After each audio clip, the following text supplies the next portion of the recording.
కానీ అసలు నిజానికి పరమేశ్వరాభిషేకమునకు ఒక భక్తుడు వచ్చి సంవత్సరంలో తరించిపోయే అభిషేకం ఎప్పుడు అంటే మార్గశీర్ష మాసంలో వచ్చే ఆర్ద్ర నక్షత్రంలో తెల్లవారుజామున చెయ్యాలి.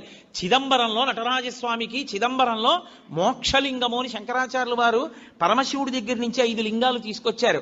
ఆ 5 లింగాల్లో ఒక లింగమే ఇప్పటికీ శృంగేరిలో ఉంది. శృంగేరిలో ఉండి భోగలింగం అన్న పేరుతో అభిషేకం చేయబడుతోంది. కంచిలో ఉన్నది యోగలింగం, చిదంబరంలో ఉన్నది మోక్షలింగం. చిదంబరంలో ఉన్న మోక్షలింగానికి ఆర్ద్రాభిషేకము అని ప్రత్యేకం చేస్తారు.